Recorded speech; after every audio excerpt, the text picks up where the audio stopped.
बदल अटळ आहे. बदल अटळ आहे. नाहीतर नाहीतर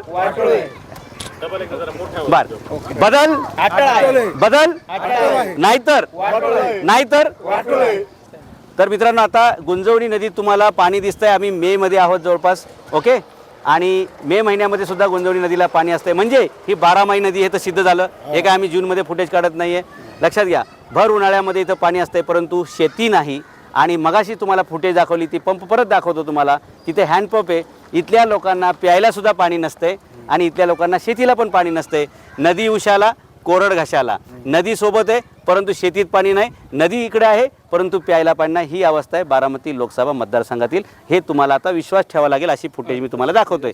सांगा नक्की हा काय प्रॉब्लेम आहे. नदी आहे, पाणी आहे, पण शेती नाही, प्यायला पाणी नाही.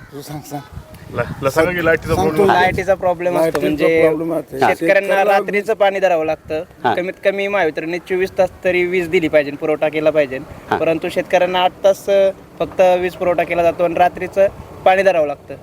म्हणजे जेव्हा शेतकऱ्यांनी झोपायचं असतं मित्रांनो त्यावेळी शेतकऱ्याला शेतामध्ये पाणी देण्यासाठी जावं लागतंय. रात्री विचू, काटा, साप या सगळ्यांना फेस करण्यासाठी फक्त या जगात एकच माईचे आलेत आणि ते शेतकरी आहेत. बाकीच्यांना मात्र 24 तास वीज आहे. परंतु जे खरे शेतकरी येतं ज्यांना खरोखर या पाण्याची या शेतीची गरज आहे त्यांच्या उदरनिर्वाहासाठी त्यांना मात्र फक्त रात्रीची लाईट दिली जाते मित्रांनो. म्हणजे तुम्ही रात्री झोपायचं नाही. तुम्हाला पाणी पाहिजे असेल तर तुम्ही रात्री झोपायचं नाही. झोप हवी का पाणी हवी अशा मोठ्या प्रश्नामध्ये या शेतकऱ्यांना ठेवलेले. त्यामुळे अशा झोपलेल्या सरकारला, झोपलेल्या नेत्यांना जागं करण्यासाठी या शेतकऱ्यांचा हक्काचा आवाज म्हणून या तरुणांनी बोललेला आहे. या लोकांना जर शेतीला पाणी दिलं तर बारामतीला पाणी मिळणार नाही. म्हणून शेतीला पाणी भोरवेल्ला, मुळशी, पुरंदरमध्ये दिलं जात नाही असं माझं ठाम मत आहे. फक्त बारामतीमध्येच माणसं राहतात. बाकीच्या तालुक्यांमध्ये मात्र जित्रावर राहतात, जनावर राहतात आणि त्यांना माणसासारखा जगण्याचा बिलकुल अधिकार नसावा अशा प्रकारचा सावत्र वागणूक, सापत्नपणाची वागणूक, ओके, दुटप्पी वागणूक इथल्या नागरिकांना दिली जाते. आणि त्यामुळे नागरिकांमध्ये खूप मोठा असंतोष आहे. या मुलांना शेती करायची, या मुलांना शेतीच्या आधारित धंदे करायचे परंतु शेतीला पाणीच नसल्यामुळे. अच्छा, पाणी नाही म्हणजे काय तुम्हाला लक्षात आलं का?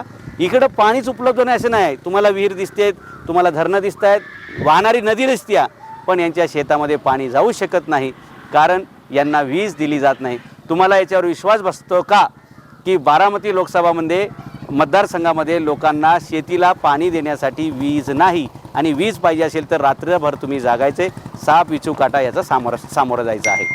अजून काय तुमचे प्रश्न आहेत? तेच लाईटीचे प्रॉब्लेम असतात. कमीत कमी 12 तास लाईट पाहिजे. मग दिवस 24 तासातले किती तास येते का लाईट? 8 तास. आणि फक्त रात्रीच येते, दिवसा काहीच नाही का? आठवड्यातून एक दिवस लाईट असते. हा मित्रांनो, आणखी एक खुलासा या सगळ्या शेतकरी आणि त्यांच्या मुलांनी केला आहे की आम्हाला 24 तासातील 8च तास लाईट भेटते आणि ती लाईट फक्त रात्रीची भेटते. रात्रीच खेळ चाले असा प्रकार इकडं आहे. दिवसा लाईट नाही, फक्त रात्री आणि तीही फक्त 8 तास. तर इथल्या शेतकऱ्यांनी शेती कशी करायची आणि हे पाणी कसं उचलायचं आणि या शेतकऱ्यांच्या मुलांचं भविष्य कसं घडवायचं? तुम्हाला काय पोरांना बोलायचं का? अरे मी बारामती लोकसभेतून फॉर्म भरलेला आहे तुमच्या सगळ्यांचे प्रश्न उचलण्यासाठी. जाधव साहेब दिसले म्हणून आम्ही थांबले. आणि मी असंच तुम्हाला दिसणार आहे. मी काय पांढरे कपडे कधीच घालणार नाही आयुष्यात, कारण मला ती पटत नाही ते काम. हां, ही बातमीला किती कधी येईल आता? तुमचा नंबर आहे का व्हॉट्सअपचा?